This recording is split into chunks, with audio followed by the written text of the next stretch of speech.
So you're a racist? Is that what you're telling me? Because you did the Roar VBS. Apparently, you're doing it too, right? I had no part in the selection of material for my VBS. Now, I did cosplay as Pharaoh, a slave owner.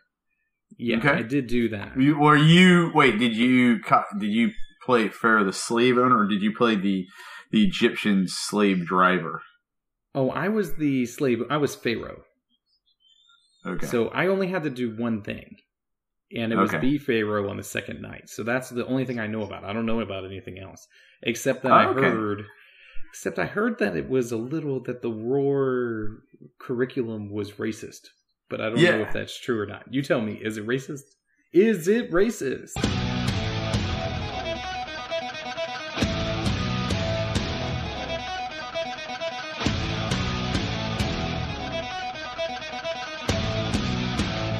Ladies and gentlemen, welcome to your two favorite facially blessed individuals, baby. That's what I'm talking about. It's the two bearded preachers aiming to misbehave once again.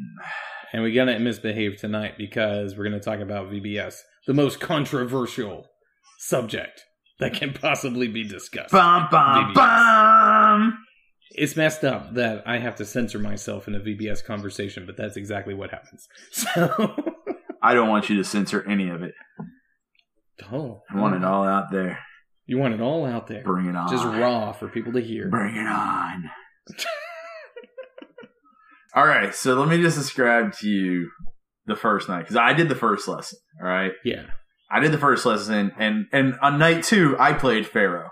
Okay, so we did the same part. You did the whole thing where you kept coming in each time with something new. Yeah, okay. Keep coming in, interrupting, being afraid of the frogs. Yeah, I did all that. I did all that too. Yeah, so just hamming it up. That's what I did. Yeah. I hammed it up on that night. All right. Well, the first night is the point. When life's not fair, God is still good. Okay, just because life isn't fair doesn't mean that God isn't good, That's okay. That's true. When life isn't fair, God is still good despite the injustices you experience in life. Yeah, I can get behind that. Okay, so you can get behind that, right? Yeah. All right. So because it makes sense. And that's the thing. I'm sitting there going, so I'm reading this lesson, and I go, when life isn't fair, it should, and it does. Like I say, God is still good, but it just says when life isn't fair, God's good. But I understand that, just the point being that. Even when things don't go your way, that doesn't change anything about God. Okay? Right. It doesn't change his character at all. It's his goodness is not contingent on your life being great. If your life, that's not going to work at the Lakewood Church, you know what I'm saying? But I get what you're saying. I'm with you. Yeah. So anyways, the first night, that's the first point of the whole thing. And I like it. I think it's good because I think it's very sound and it's very applicable for all the kids. Because they're all suffering.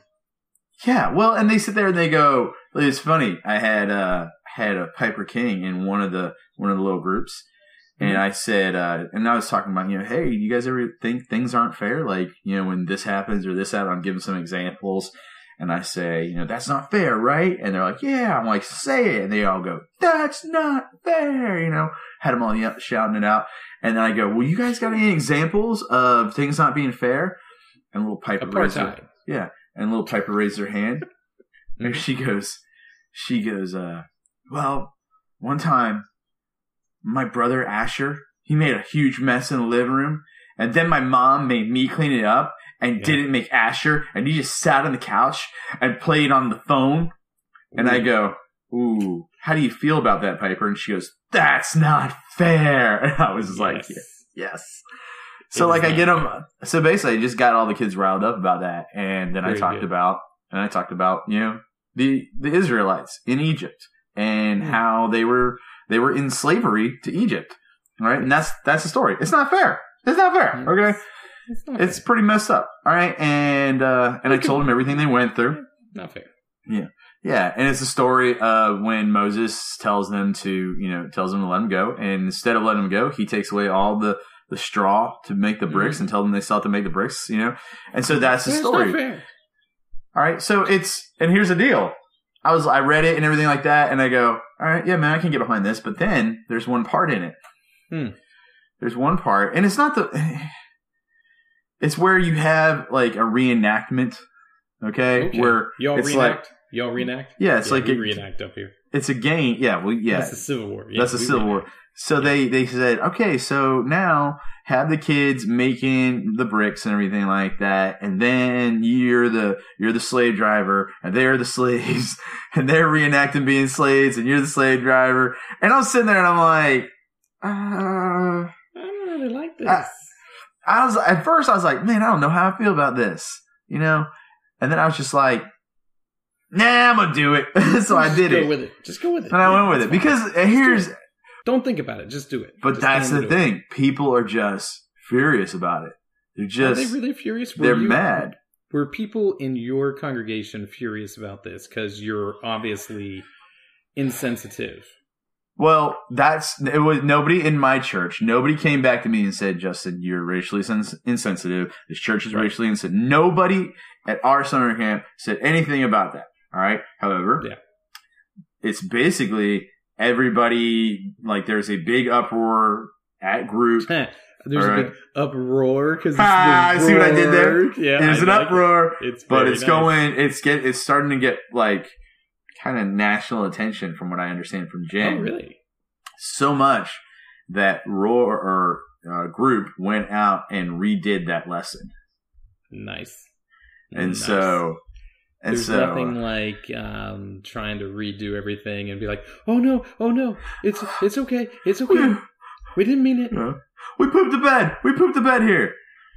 So that's the thing. They're like, it's racially insensitive and everything like that to have the kids pretend they're slaves. Yeah, it's racially insensitive for kids to pretend like they're Jewish slaves. That's the part that's insensitive. Right? That's what they're saying. Okay. And so like what I did was but the Jews were slaves though. Yes. Yeah. Okay. All right. So there's and acting helps you to learn stuff. So here's how I did it. Okay. Yeah. So I said this. I said, you know what? I said, you guys look like you guys can make some bricks. That's what I said. That's how you start. All right. I bet you could do it. So I go through. I tell the story and I go, you all look like you guys can make some bricks. And some are like, yeah, we can. Or some are like, nope, can't. You know, some of them clicked. You know, they're like, no, we know where we're going with this.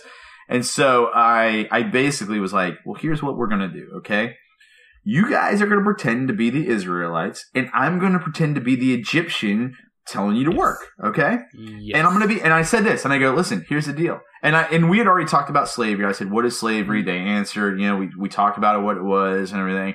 I said, being a slave is not fair. And they're like, yeah, that doesn't sound, I even said, does that sound fair to be a slave? And they're like, no, it's not. I said, okay, so here's what we're going to do. You're going to do that. I'm going to be the person telling you what to do. All right. And I'm going to be honest with you guys. I'm not going to be nice to you. I'm going to be mean.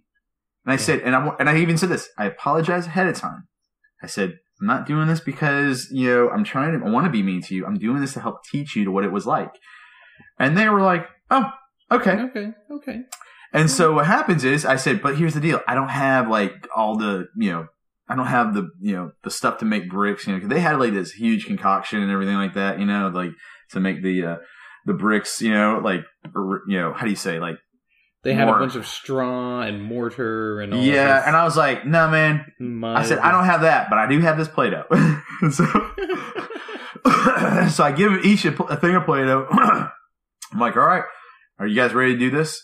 And they're like, yeah. And I go, all right, everybody, get to work making those bricks. And I just get real mean. And they're like, oh. And they start to open, and some of them couldn't open the containers. And then some of the adults went to go help them. I said, don't you help them open those containers. They got to do it themselves. And the kids were like, oh. And then they start making them. And they're like, how does this look? I was like, it looks horrible. And I'm just going off, you know, and I'm like, no, is that all you're doing? You guys got to do more. You got to do more. Yeah. And I keep going on. I'm telling them, you know, I'm being a slave driver. And then I go, oh, hold on a second. I'm getting a phone call. So I pretend I'm on the phone with Pharaoh, you know. And then after the whole thing, you know, I kind of talk like I'm talking to Pharaoh. And then I go, all right, here's the deal. I said, Pharaoh said, you guys, and he said to take away all your Play-Doh, and I take all the Play-Doh away, I pile it back up and put it in my bin, and I go, now get to making bricks. And they're like, or they look at me and they go, dude, we can't make bricks. You took all the Play-Doh. I'm like, I don't care. You still have to make the bricks. They're like, give us the Play-Doh. No! And so I just do it like that. And they're like, and literally, some of the kids are like, that's really not fair. I said, all right, everybody sit down. And I said, well, here's what really happened. And then I told them how I took the straw away. And they're like, that's pretty messed up. And I go, yeah. I said, but here's the deal. Just because life isn't fair, or life is not fair, doesn't mean that God isn't still good. And then I said, and what we're going to do is, like, there was a promise here where God promised to deliver his people, all right? And we're going to learn how that happens tomorrow night. So I left it as a cliffhanger, okay? Mm-hmm. And here's the deal. It went over great. Like, the kids really liked it. They were like, dude, this is really good. And then, and then they, the whole lesson was really good and everything like that. But I'm not going to lie. When I saw this whole thing, I was like, oh. I initially stopped and I go, ooh, this could, I got to be careful. This could backfire. It might. But then I thought to myself, Martin, why would it backfire? Because of a bunch of penny-wasted little whiners. That's my guess. That's okay. We can go with that. Just a guess. It's just a guess, but right. I don't know. It could backfire if you weren't mean enough. True. I mean, I don't know. It depends on how you view Scripture. If they had brought Play-Doh with them and that you were unaware of, it could have backfired. Yeah. It's like, well, I got my personal Play-Doh, so it's all good. Yeah, that's going to backfire. Yeah, no. It backfires. The whole lesson goes horribly south if the kids or the parents have a distorted view of God's Word. Okay, you're going to have to break this down for me. What do you mean? Is the Bible just a bunch of random stories, or is it a historical account? I'm going to go with historical account. You would be exactly right. You'd be exactly right. Okay, you win the cookie. You get a cookie. 50-50. I just want to cookie. Can I get some Play-Doh? You can. I'll give you some Play-Doh, bro. Sweet. But seriously, think about that. It's a historical account. If you view the Bible as anything other than historical, then I can understand you get upset. You know? Yeah. I can understand you get upset. But the thing is this, like, do we get upset in schools when we talk about slavery in schools? Historical, accounts of slavery in schools? No. It's called history. Yeah. The pushback is going to be something along the lines of, you, a white man who has never been oppressed, do not understand the circumstances that American slavery has had on, or not even just American slavery, but just Western slavery has had on an entire race of people. And because of that, your opinion on the subject and your pantomiming of it is in poor taste, and poor taste at best, and is utterly disrespectful at worst. Right? So that's the penny wasted pushback. Right? Mm-hmm. But I gotta tell you, I didn't think that, well, I had read something, I had seen something somewhere about the Roar thing being racist, and I was like, I wonder if my folks know this, because we do it as community VBS, which means a bunch of different churches come together and get a bunch of people in the community, and it's, if it is overtly racist, that's probably going to go over bad. I wonder if we're going to hear anything about it. That's what I'm wondering. If it's going to come back and bite us on the tail. Yeah. Not me. I mean, it's not going to bite me on the tail. Because I was just the Pharaoh. Yeah. That's all well, I don't think it will. I think that if you were... I don't know. There's a lot of racial sensitivity up here, man. Is there really? Where you're at? I was even... Really? In small town, deep South Georgia, is there a lot of racial sensitivity? Yeah. Is there a lot of like overt racist attitudes in people? Yeah. Yeah, I can see that. Yeah. So, it's fun though. I mean, I'm realizing now as I work more with an African American minister in town, that the perception that I have of it is different from the perception of other people. Okay. Right? Yeah. So I look at it and I'm like, no, we got, different races get along pretty good up here, it seems okay. And then it got broken down to me. It's like, yeah, you're just seeing it from your side of things. From this side over here, the African American side, it's not quite as hunky-dory. Yeah. From the Hispanic side, up here, is not so hunky-dory. Mm-hmm. And I'm like, oh, okay. Well, I don't know what to say about that.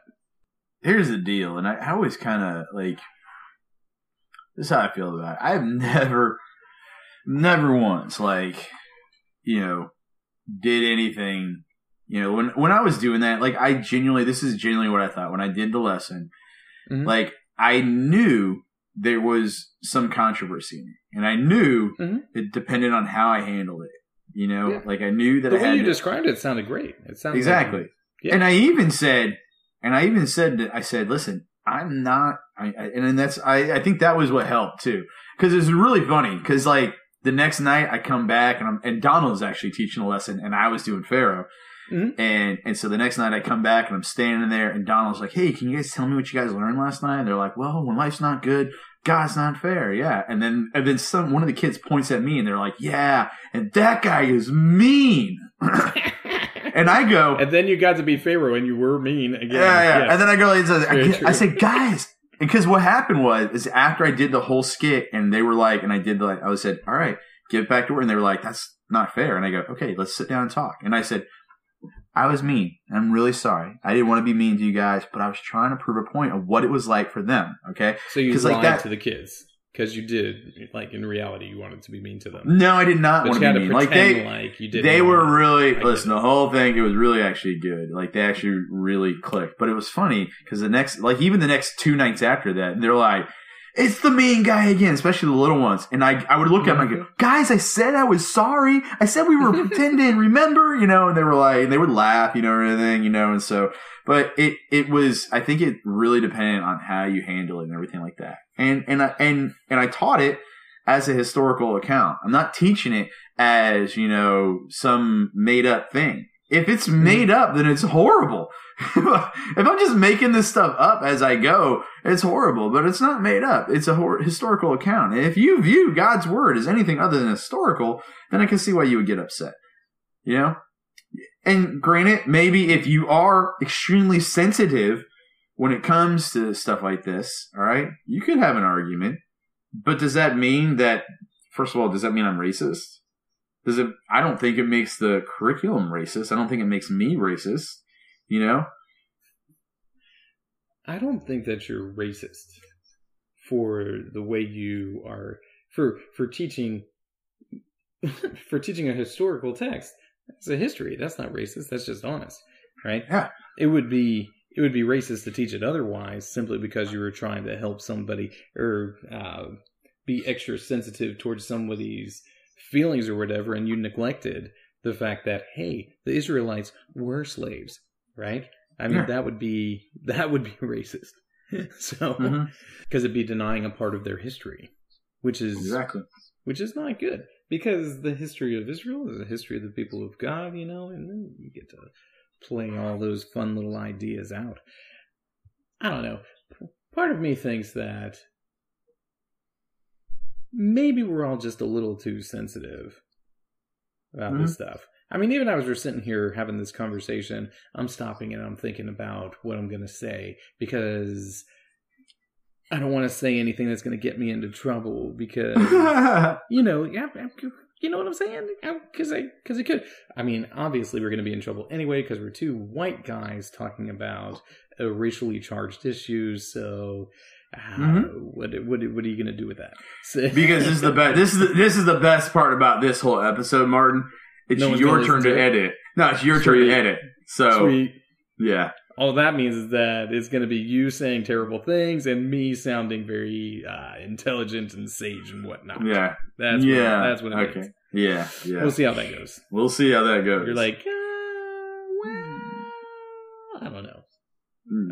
Anyway, we'll see how it plays out. But besides all that, did you enjoy the VBS that you did? But you do it as a day camp. But it still sounds like VBS to me. Yeah. Did you have fun with it? Yeah. You had fun with it. That was good. Yeah. I brought in, and what I did was like, and I think this is kind of how you do it, but I do it with my own congregation members. I had different guys come in and teach every night.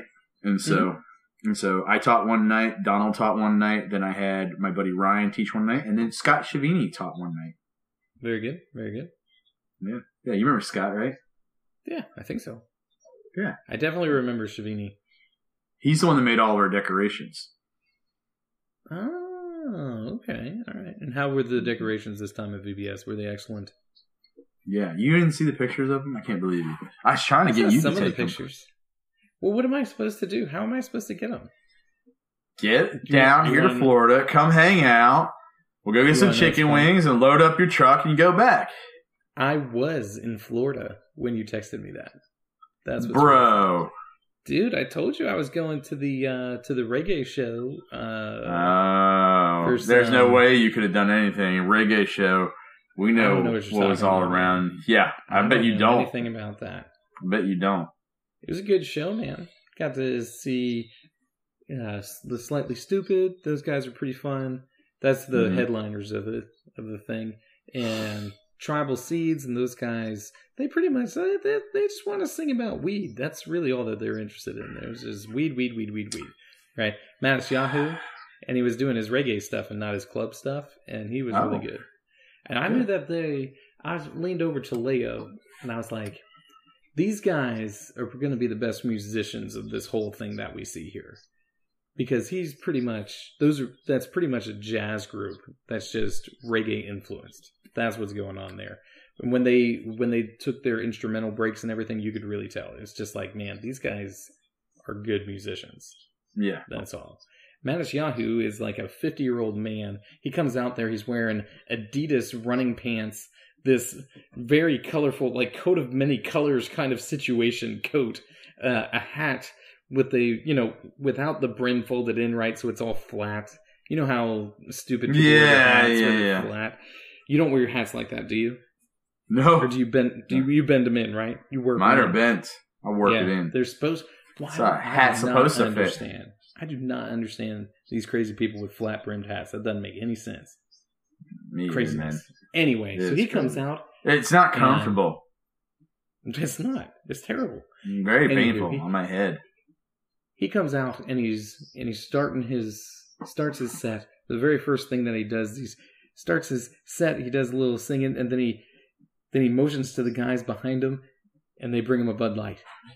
And then he sings. He's drinking and he's singing, and then in the show during the instrumental break, he motions to the guys on the side, and he points to the Bud Light can, and they bring him another one. And I did a party foul here, Justin. I counted the beers that this guy drank during his 1 hour of music, and the guy had 4. Okay. He had 4 Bud Lights during the concert, and I'm just thinking to myself, I'm starting to worry about Mattis Yahoo. I'm starting to worry that he might have a little bit of a drinking problem. I mean, How long was the set? About an hour. They're also Bud Lights. Yeah, and honestly, that's equivalent to probably or whatever. 4 Bud Lights is probably equivalent to like a half a regular beer. If you say so, I don't think that I've ever had it, but and I know that's un-American or something like that. But it is, yeah. But I don't need to prove my patriotism by drinking Bud Lights, so I feel okay. That's right. You have it tattooed on your arm, so we're good. Right. That's right. I'm deeply patriotic, which is why I can get away with getting rid of all the patriotic stuff in my church, is because I've got an American flag tattooed on my arm, and I got a deployment flag hanging in my office, so I can always pull that as my patriotic credibility. Yeah, that's right. Like, No, it's cool. I can tell you I'm patriotic. I just don't want to sing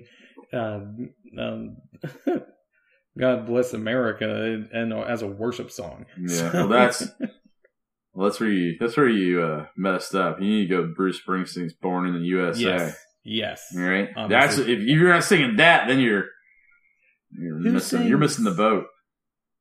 Who sings the Lee Greenwood? No, not Lee Greenwood. What is the song? Where Uncle Sam put his name at the top of his list, and the Statue of Liberty started shaking her fist, and all that sort of stuff. And he's just pretty much talking about how America's gonna come and kill everybody. Dude, I don't know that one.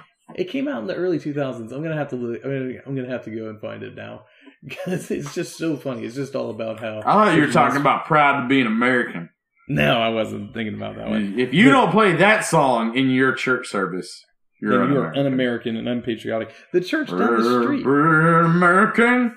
Church down the street from my house. Yeah. On any patriotic holiday, they put out at least 10 American flags right out front. I mean, it is lined up. It is ready to go. And I'm just like, you guys are terrible Baptists. Because Baptists are all about the separation of church and state, and these guys have all these American flags up. I'm like, you guys don't know your roots. You need to get back in touch. Get back in touch. Be better Baptists. Yeah. Be better, guys. Come on. I should not be the best Baptist in town, but I'm starting to wonder if I might be.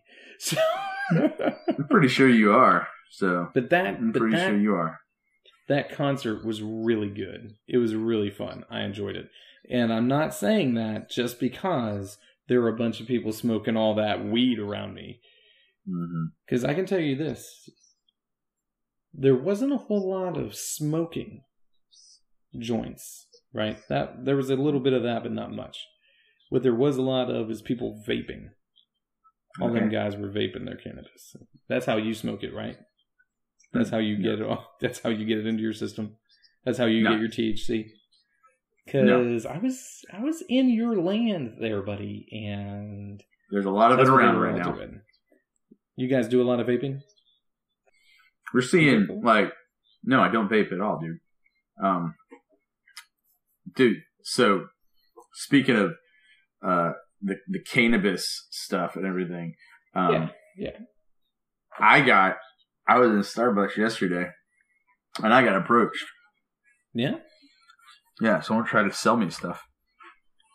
Right, like the oil. They were trying to sell you coffee. Right in the Starbucks. It's like, Justin, you need some they're trying to sell me CBD oil. Okay. Did you tell them that you're okay? That you're good? I said, the reason why is because I'm wearing my gym shirt, Yeah. So I'm just there, and I got my gym shirt, and the guy walks up to me, he goes, "Hey, do you own that gym?" And I go, "No, man, I just go there." He's like, "Is it a large gym?" And I go, "Yeah, it's pretty big. It's got a lot of people there." "Well, if you're interested." And then he hands me like a flyer, and it's got like CBD oil all over it and everything like that. And he's like, he keeps talking, and I'm like, he goes, "And it doesn't have that THC in it. This is all natural and blah, blah, blah." And I'm like, okay. Isn't THC natural in here? I didn't think so. I don't know. I'm really getting confused about it. I'm probably going to have to do some research on it because I was really confused. What's the CBD supposed to do for you? I'm pretty sure it gets you high. Okay, but he assumed that because you had a jiu-jitsu shirt on that you wanted to get high? I guess so. I don't know. Or it's a gym and people that work out, I guess it's... I don't know. Well, I know that. What's that? So if I search if I search CBD oil, am I going to get in trouble? No, you live in Florida. There's no law down there. It's total chaos. I saw a man riding an alligator. He was naked.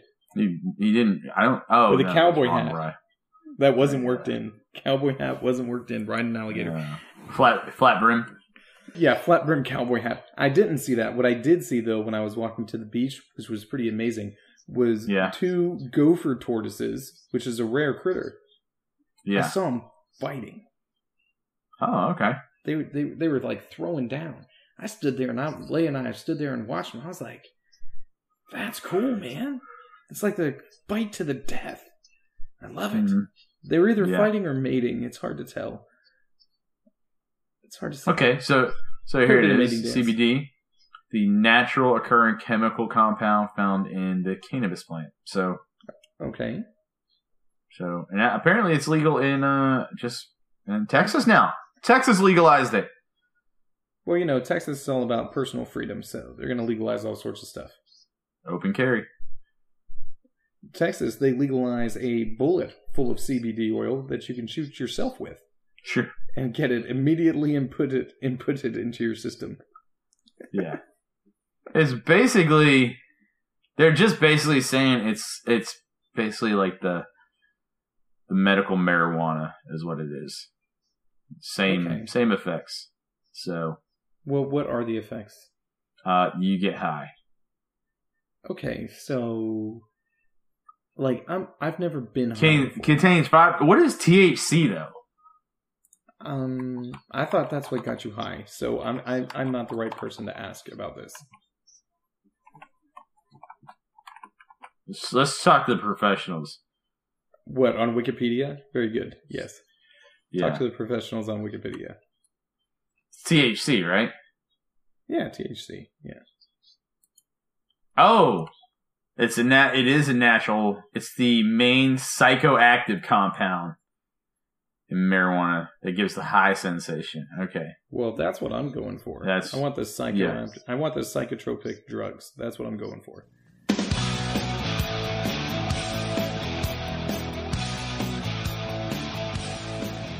Listen, man, I need to escape reality as regularly as I can. That's really... Martin, you can't say that. The pain of everyday life and reality is crushing on me and my soul. So I'm trying to get away from that.